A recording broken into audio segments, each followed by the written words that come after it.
So I'm here with Angela Swan, who has been a scribe on the St John's Bible Project. Okay. Angela, can you tell me how you've seen it evolve in the time that you've been involved in the whole thing? How I've seen the project evolve, Yes, or myself yes. evolve? Well, both. let's take yourself first. Yeah, well, I was kind of brought out of semi-retirement almost. I'd been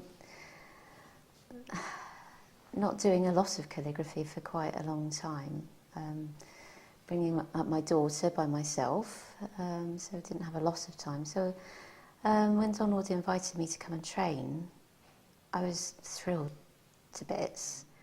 And so, yeah, when he said, yeah, you're ready to go, I've kind of felt ready at that point, although it was a big, jumping off a big cliff to actually make the first mark on the first page.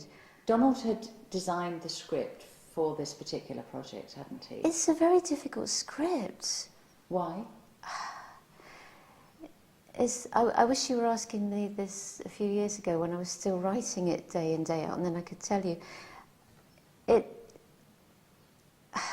I'm going to struggle to describe because I'm not in it now. Yes, but it had certain flourishes and certain, I suppose. Not so much flourishes, it's the form. It's a very complex form. It looks simple because it's very legible, and that's what it was designed to be. Yeah. So although it's tiny, it's got enough space in it to be legible, but it's subtle. It's subtle and complex. The arches and just the formation of it. It's not italic. It's not round. It has sprung arches, but it's not italic. Yeah. But neither is it constructed in the same way as a regular round hand would be. So it's a hybrid, and it's a brilliant script. And what about the implement that you were using? You were using quills as Yes. well, which is a whole different area as well. You had to get used to that. Yeah, I'd use quills occasionally because I was Donald's assistant years previously, and when a piece came up that needed to use a quill, he would cut me a quill and give me the quill, and I'd write with it. This was different because we had to be completely self-reliant, cutting our own quills. I was lucky because I had I had two quills that did last me really well.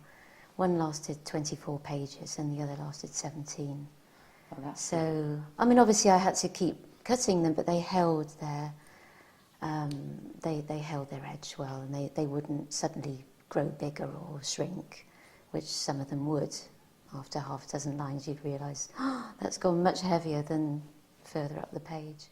And looking back for you now, you say that, working on your own, you lost some of the confidence you know that you have inside of you.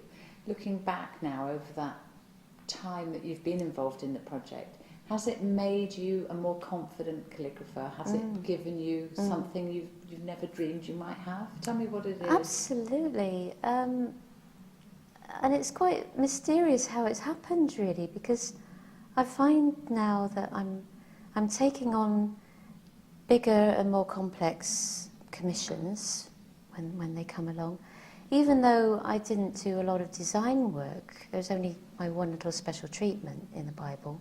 The rest of it wasn't design, it was sticking to those columns and page after page of the script. But somehow, I'm not shying away from a complex thing when it comes along. I'm working on a very, very complicated family tree at the moment. It's easily the most tricky thing I've ever designed, and I'm doing it completely on my own. I've no one to say, well, what do you think about this, or no one to run it by but me. Day after day I'm looking at it and I'm making my own decisions, and I'm thinking, it's a challenge, but I'm going to do it. I'm going to do it, and I will do it. And I don't, it's you grow through meeting these challenges and going for it, really. So it's good. It has made me more confident in my ability.